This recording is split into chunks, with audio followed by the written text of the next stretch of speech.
Tu as fait ta demande depuis le mois d'avril et jusqu'à aujourd'hui, tu n'as pas toujours de réponse de visa. Et même la dérogation du 30 septembre est déjà passée. Qu'est-ce qu'il faut faire maintenant pour espérer aussi obtenir ton visa d'études? Donc, je te demande de regarder attentivement cette vidéo. J'espère que cette vidéo pourra te permettre de pouvoir anticiper sur ta procédure et pourquoi pas te préparer à aussi obtenir ton visa.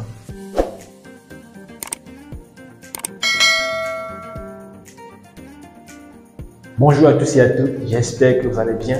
Bienvenue dans cette vidéo et bienvenue sur Océan Belgique. Pour ceux et celles qui nous découvrent au travers de cette vidéo, je vous invite à faire trois choses élémentaires. Premièrement, je vous invite à vous abonner à l'Académie Océan Belgique pour faire partie de notre communauté.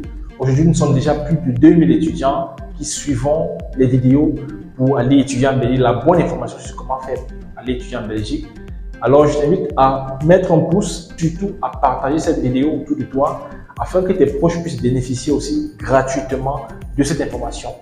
Active la cloche de notification pour ne manquer aucune de nos vidéos que nous publions régulièrement pendant la semaine, le lundi, le mercredi et le vendredi. Alors, pour ceux et celles qui ne me connaissent pas, je suis Roland Fofou, promoteur de l'Académie Océan Belgique, dont l'objectif principal aujourd'hui, c'est de permettre à plusieurs étudiants africains, peu importe leur zone géographique, de pouvoir faire leur procédure par eux-mêmes et sans avoir besoin de l'aide d'une tierce personne. Aujourd'hui, l'Académie Océan Belgique a réussi à mettre sur pied un programme en formation vidéo qui est un support numérique qui contient plus de 4 modules, plus de 80 chapitres qui vous expliquent de A à Z toutes les étapes de la procédure, comment est-ce qu'il faut faire légaliser, comment constituer le dossier, comment payer ses frais d'admission, comment payer ses frais d'équivalence, bref, tout jusqu'à la préparation au dossier de demande de visa. Ce programme te permet de faire toutes ces démarches-là, surtout sans avoir besoin de l'aide d'une tierce personne. Éventuellement, ce programme a un prix et ce prix est évalué à 150 €.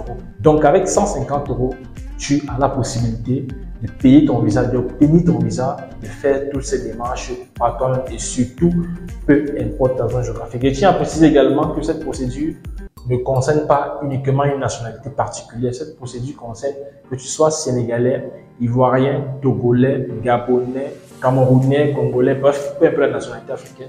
Si tu es étudiant africain et que tu résides peut-être à l'étranger ou bien dans ton pays de résidence, tu peux faire ta procédure de la Belgique par toi-même. Si tu veux passer par une tierce personne, c'est aussi possible. Alors, à l'entame de cette vidéo, je parlais des dossiers de demande de visa pour ceux qui ont fait la demande depuis déjà des mois et que jusqu'à présent, ils n'ont toujours pas de réponse. Qu'est-ce qu'il faut faire dans ce cas-là? La plupart d'entre vous ont postulé dans des universités ou dans des écoles qui les permettaient d'obtenir une dérogation. Et la plupart des dérogations revenaient jusqu'au 30 septembre. C'est-à-dire que après le 30 septembre, vous n'auriez plus la possibilité d'introduire une nouvelle demande de dérogation. Ça veut simplement dire que à partir de cette date-là, vous n'aurez plus la possibilité d'arriver sur le territoire belge parce que même l'établissement ne vous accepte plus au sein de l'institution. Donc, qu'est-ce qu'il faut faire donc dans cette démarche-là? Si par exemple, tu as postulé dans une université et que ta dérogation est déjà passée, le 30 septembre, c'est déjà passé, cher ami, ce que tu dois faire, c'est préparer ta procédure de l'année prochaine parce que lorsque la dérogation passe, c'est-à-dire la date limite à laquelle vous devez être présent sur le territoire, vous n'avez plus la possibilité d'être accepté. Généralement, ce que la plupart d'entre vous font, c'est que, et ce que nous vous conseillons même d'ailleurs, c'est que lorsque la demande atteint déjà la date de la dérogation, vous devez déjà commencer à chercher un avocat qui va permettre de pousser votre dossier et de connaître l'état d'avancement de votre procédure. Et maintenant, il y a d'autres personnes parmi vous qui ont eu des admissions dans certains types d'établissements qui leur permettaient d'avoir une dérogation un peu plus repoussée que celle de septembre. À vous donc, ce que vous devez faire, c'est quoi? Si par exemple votre dérogation était prévue pour le 30 septembre et que vous avez prolongé par exemple au mois d'octobre, vous devez prendre cette dérogation et l'envoyer au niveau de l'office par l'adresse mail de l'office en complétant votre dossier. Et sur cette chaîne, il existe une vidéo qui vous explique comment compléter son dossier au niveau de l'office des étrangers, si bien sûr le dossier est à ce niveau.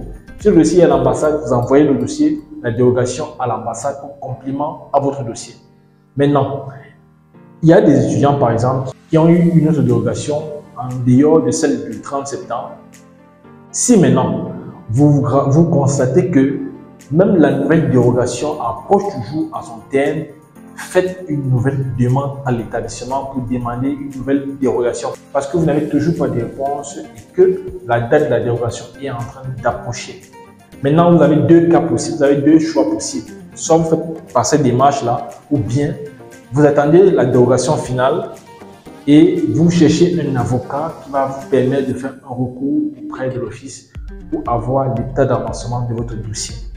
Passé cette date-là, vous n'aurez plus la possibilité d'obtenir votre visa parce que l'établissement même ne vous permet plus d'être présent dans leur institution.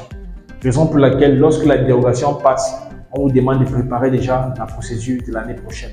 Mais si ce n'est pas encore le cas et qu'il y a toujours la possibilité d'introduire un nouveau recours ou bien d'introduire une nouvelle dérogation, faites-le le plus rapidement possible et cherchez toujours à contacter soit l'établissement pour expliquer ou bien pour donner l'état d'avancement de votre dossier ou bien même de contacter l'Office des étrangers ou l'ambassade pour donner l'état actuel de votre dossier. Alors, ce qu'il fallait comprendre dans cette vidéo, c'est que si c'est que ta dérogation est passée déjà depuis le 30 septembre et que après cette date-là, tu n'as pas toujours eu de réponse et que même ton établissement ne te permet plus d'obtenir une nouvelle dérogation, cher ami, il sera très compliqué pour toi d'obtenir un visa. On ne peut pas penser ici au miracle, mais il faut être objectif. Après avoir passé plus de 3 ans dans cette procédure, il est quand même logique qu'on comprenne qu'aujourd'hui, si un dossier est passé déjà à la date de la dérogation, ça veut dire que vous devez vous préparer uniquement pour l'année prochaine. Mais maintenant, si c'est que vous avez obtenu votre dérogation, par exemple le 30 septembre, et qu'entre-temps, vous avez obtenu une nouvelle dérogation qui vous permet de pouvoir prolonger le traitement de votre dossier au niveau de l'ambassade ou bien au niveau de l'office, faites cette demande-là et complétez votre dossier. Et maintenant encore, une fois de plus, si c'est que cette dérogation est en train d'approcher et que votre dossier n'est toujours pas soit en ligne ou bien vous n'avez pas toujours été dans votre avancement de votre dossier, cherchez à recontacter l'établissement pour demander une nouvelle dérogation ou bien vous passez par la voie judiciaire, c'est-à-dire que vous cherchez un avocat compétent dans ce domaine qui vous permettra de faire un recours à l'office et de pouvoir obtenir l'état actuel de votre dossier. Si c'est que l'avancement se passe dans de bonnes conditions ou bien de savoir si votre dossier est correct ou bien même de vérifier si vous avez obtenu un accord ou bien un refus de visa. Donc voilà ce qu'il fallait comprendre dans cette vidéo. Si donc tu es dans ce cas et que par exemple tu as eu à trouver une solution, n'hésite pas à nous partager cela en commentaire. Peut-être que la solution par laquelle tu es passé peut permettre à quelqu'un ici d'obtenir gain de cause à la suite de son dossier. Alors j'espère que la vidéo pourra t'aider. Si c'est le cas, tu mets un pouce à la vidéo pour la référencer. Partage cette vidéo à quelqu'un aussi qui a la complication, qui depuis n'a pas toujours l'état d'avancement de son dossier de demande de visa. Abonne-toi si tu n'es pas encore abonné, active la cloche de notification et surtout rendez-vous dans une prochaine vidéo. Ciao.